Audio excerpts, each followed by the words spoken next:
దరిద్ర దేవత మనల్ని పట్టుకుందనుకోండి, అప్పుడు మనం ఘోరంగా నష్టపోతాం. ఎంత దారుణంగా నష్టపోతామంటే ఇంకా బాటంకి వచ్చేస్తాం.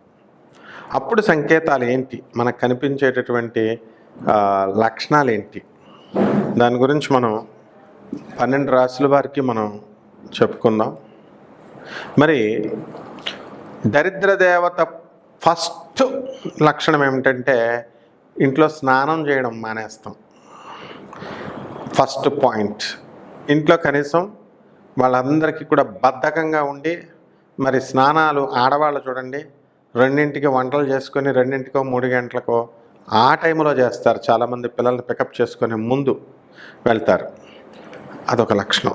కొంతమంది ఏకంగా డైరెక్ట్ సాయంత్రమే, కొంతమంది మొత్తం స్నానం చేయకుండా వంటలు చేసి లాస్ట్లో చేస్తారు. ఇది ఫస్ట్ దరిద్ర లక్షణం. రెండోది, దరిద్ర దేవత కలహప్రియురాలు. ఎప్పుడు ఎవరు కూడా ఇంట్లో ప్రతి చిన్నదానికి కూడా దెబ్బలాడుకుంటూ ఉన్నాం అనుకోండి, అది దరిద్ర దేవతకి ఇన్విటేషన్ అనమాట, వెంటనే వచ్చేస్తుంది. కాబట్టి ఇంట్లో శాంతి లేకుండా ఉండడం, ప్రతి చిన్నదానికి కూడా కీచులాడుకోవడం, ఇది రెండో లక్షణం. మూడో లక్షణం, ప్రతిదానికి కూడా ఎడ్డమంటే తెడ్డమని పెద్దవాళ్ళని ఎదిరించడం. భార్య భర్తను ఎదిరించడం, భర్త ఏమో గురువుని ఎదిరించడం, ఇలాగ ఆర్డర్ ఆఫ్ సీక్వెన్స్లో ప్రతిదానికి రివర్స్ మాట్లాడటం. నెక్స్ట్ ఇక 4వది మనకి గుడ్లగోప, అరుపు వినబడ్డం, ఏడుస్తూ వినబడ్డం. అర్జునుడు యుద్ధానికి వెళ్తుంటే కర్ణుడితో ఆ రోజు కర్ణుడు విజృంభించి మొత్తం అందరినీ చంపేస్తుంటే ఆ గుడ్లగోప ఏడుపు వినబడుతుంది. భీష్ముడు చేసినప్పుడు కూడా అన్నమాట, ఆ రోజే మొత్తం 4 అక్షణ్యాల సైన్యాన్ని చంపేస్తాడు. ఆ విధంగా గుడ్లగోప. తర్వాత గబ్బిలాలు ఇంట్లోకి వచ్చాడు. గబ్బిలాలు మన ఇంట్లో వస్తే కనుక బ్రహ్మాండంగా దరిద్ర దేవత పట్టుకుంటుంది. అండ్ నీట్నెస్ లేకుండా సంవత్సరాలు బూజు పట్టేసినా సరే మనము అలాగే ఉండడం. వంటగదిలో అంట్లు తోమకుండా ఉండడం, ఆ పైన ఏదన్నా సరే వస్తువులు బద్దకించకుండా డబ్బాల మీద దష్ట పట్టేసి ఉండడం, ఇవన్నీ కూడా దరిద్ర దేవత మనల్ని పట్టుకుని మనం భ్రష్టత్వం పొందేటటువంటి లక్షణాలు. ఆ తర్వాత మనకి దరిద్ర దేవతకి మనం జుట్టులు మనం తలదువ్వుకొని జుట్టులు దువ్వెనలోనే వదిలేస్తాం. ఆ యొక్క వెంట్రుకలు ఎక్కడ పడితే అక్కడ ఇంట్లో ఉండడం దరిద్ర దేవత చాలా ఇష్టం. గోల్డ్ పీకేసి మనం ఇంట్లోనే వేసుకోవడం, ఇది కూడా దరిద్ర దేవతకి చాలా ఇష్టం.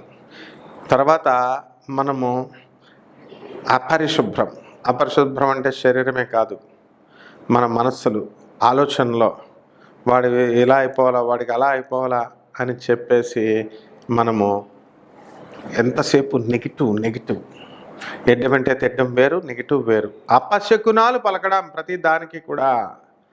ఇవన్నీ కూడా మనకి ఈ అపశకునాల వల్ల మనకి సర్వనాశనం అయిపోతాం. అలాగే తీతువు పిట్ట అరుపు కానీ, తీతువు పిట్ట ఇంట్లోకి వచ్చేయడం కానీ, ఇది కూడా మనకి అపశకునమే. ఆ తర్వాత కుక్కలు ఎలా అరుస్తాయి, ఊ అని అరుస్తాయి. అది కూడా కుక్కలు మామూలుగా అరిచేది ఒగురుస్తూ, తర్వాత దాన్ని ఏంటంటే ఎవరైనా చనిపోయే ముందు అరుస్తాయన్నమాట అలాగా. సో ఇవన్నీ కూడా దరిద్ర దేవత మనల్ని పట్టుకునే ముందు.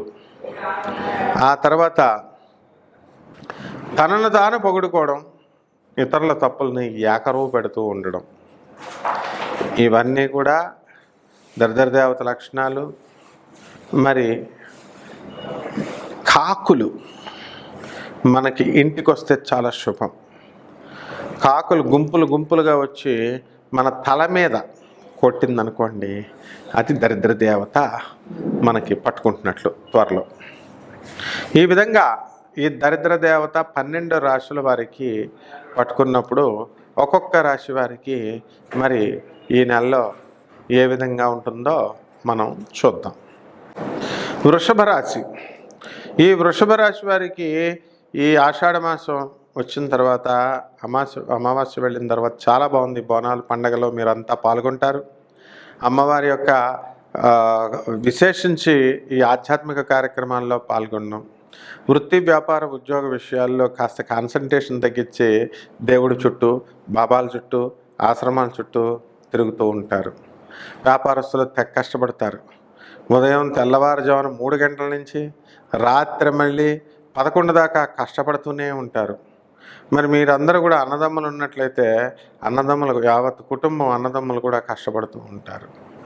ఆ తర్వాత వృత్తి, వ్యాపార, ఉద్యోగ విషయాల్లో డబ్బు బాగా వస్తుంది. మరి జన్మంలో ఉన్నటువంటి కుజగురుల ప్రభావం వలన మీకు నిజాయితీ ఎక్కువైపోతుంది. బైకుల మీద కుజదోషాలు ఉన్నటువంటి వాళ్ళు బైకులు ఎక్కి కాళ్ళు ఎరగొట్టుకుంటారు. కనీసం ఈ నెలలో మీకు ఏమవుతుందంటే హెయిర్ లైన్ ఫ్రాక్చర్ రావడానికి అవకాశాలు ఉంటాయి. వృషభ రాశి వాళ్ళ మీద ఒక స్త్రీ పగబట్టేస్తుంది, కాబట్టి జాగ్రత్తగా ఉండండి. అలాగే ఈ యొక్క కుటుంబంలో కలతలు, మరి సరదాగా అన్నటువంటి మాటల వల్ల మరి ఆ స్త్రీలు మీ ఇళ్ల మీదకు వస్తారు. ఆ విధంగా మీరు అనేక వృత్తుల్లో చేసేటటువంటి వాళ్ళంతా కూడా మీరు అనేక మార్గాల ద్వారా ఆదాయాలు వస్తూ ఉంటాయి. ఆదాయాలతో పాటు రిస్కులు కూడా అదే విధంగా ఉండడానికి అవకాశాలు ఉంటాయి. మరి రైతులు బ్రహ్మాండంగా పంట పండిస్తారు. వద్దంటే డబ్బు రైతులకి చేసిన అప్పులన్నీ కూడా తీర్చేస్తారు. ఇంట్లో ఖరీదైనటువంటి వస్తువులన్నీ కూడా తీర్చివేస్తారు. రైతులకు పిల్లనివ్వట్లేదండి అని బాధపడేటటువంటి వాళ్ళు, పురోహితులకు పిల్లనివ్వట్లేదని బాధపడేటటువంటి వాళ్ళకి మీకు బ్రహ్మాండమైనటువంటి అధికమైనటువంటి కట్నంతో రైతులకు వివాహం అవ్వడానికి అవకాశాలు ఉన్నాయి. మరి ఈ వృత్తిలో ఉన్నటువంటి పంతుళ్ళు కానీ, మరి జ్యోతిష్కులు కానీ, మరి బాబాలు కానీ, మరి ఈ వృషభ రాశి వాళ్ళు ఏమిటంటే కొంచెం పరపతి తగ్గడానికి అవకాశాలు ఉంటాయి. కాబట్టి ఈ యొక్క వృషభ రాశి వారికి విపరీతమైనటువంటి తలనొప్పి, జుట్టు ఊడిపోవడం ఇలాంటివి వస్తాయి. సంఘ కార్యక్రమాల్లో పాల్గొంటారు, సోషల్ యాక్టివిటీస్లో. మరి సౌందర్య పోషణ మీద మీరు చక్కగా దృష్టి పెడతారు. అలాగే మీ యొక్క రిలేటివ్స్తో అందరితో కలిసి బంధుమిత్రులతో విందు వినోద కార్యక్రమాల్లో పాల్గొనడం అనేటటువంటిది జరుగుతుంది. ఏది ఏమైనప్పటికీ నెలంతా కూడా వృషభ రాశి వాళ్ళకి బ్రహ్మాండంగా ఉంటుంది. రెమెడీస్, మరి ఈ యొక్క మీ జాతకం ఈ ఆషాఢ మాసం తర్వాత ఇంకా బాగుండాలి అంటే ఏం చేయాలి అంటే పంచమహాకాళికలలో ఒకటైనటువంటి బగళాముఖి అమ్మవారి యొక్క హోమం చేసుకోండి. ఓం బగళాముఖ్యై నమః అనేటటువంటి మహామంత్రాన్ని జపించండి. మరి ఇది అసలే ఆషాఢ మాసం. బోనాలు పట్టుకెళ్ళండి. అక్కడ ఉన్నటువంటి మీ ఇళ్ళ దగ్గర ఉన్నటువంటి ఆంధ్రాలో కానీ, మరి తెలంగాణలో కానీ ఏ అమ్మవారికైనా ప్రసాదం పట్టుకెళ్ళడమే బోనము. కుండ నెత్తి మీద పెట్టండి. అమ్మవారికి నైవేద్యాలు పట్టుకెళ్ళండి. అమ్మవారి గుడికి 108 ప్రదక్షిణాలు చేయండి. ఏ అమ్మవారైనా సరే ఈ యొక్క బోనాలని మహానివేదన్ని మీరు అమ్మవారికి సమర్పించండి.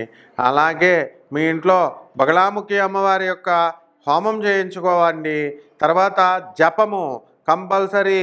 మీరు చిన్నమస్తాదేవి యొక్క జపము కనీసము రోజుకి 108 సార్లు, ఉదయము మళ్ళీ సాయంత్రము 108 సార్లు జపమాలతో చేసుకోండి. మీరు అనుకున్నవన్నీ కూడా సక్సెస్ అవుతారు. ఏ పనైనా సరే అపనిందలు పోతాయి మీ మీద. తర్వాత రావి చెట్టు చుట్టూ తిరగండి. రావి చెట్టు చుట్టూ నీళ్లు పోస్తూ మరి దానికి 21 సార్లు ప్రదక్షిణలు చేయండి. ఈ విధంగా చేయండి. అసాధ్యమైనటువంటి పనులు ఏవి ఉండవు.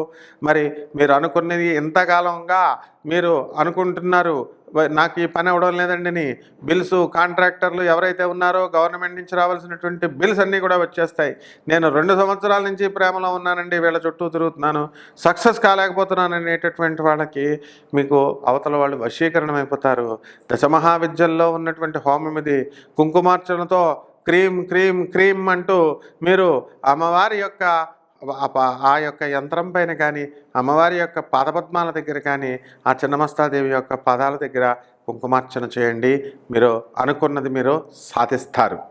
అలాగే మరి రాహువుని కంట్రోల్ చేయాలి. మినుముల్ని, కిలోంపావు మినుముల్ని ఆవు పేడ రంగు ఉన్నటువంటి వస్త్రాల్ని పేద బ్రాహ్మణులకి దానం చేయండి. అది కూడా శనివారం కరెక్ట్గా ఉదయం 8 గంటలకు చేయాలి. మరి అలాగే చక్కగా నవగ్రహాల చుట్టూ ప్రదక్షిణ చేయండి. ప్రదక్షిణ చేసి మీరు మనల్ని చక్కగా ఈ యొక్క రాహుకి ఓం రాహవే నమః అనేటటువంటి మహామంత్రంతో మీరు జపం చేయడం ద్వారా ఈ రాశి వారందరూ కూడా బ్రహ్మాండంగా వృద్ధిలోకి వస్తారు. ఈ నెల మీరు విజయాల్ని చవిచూస్తారు.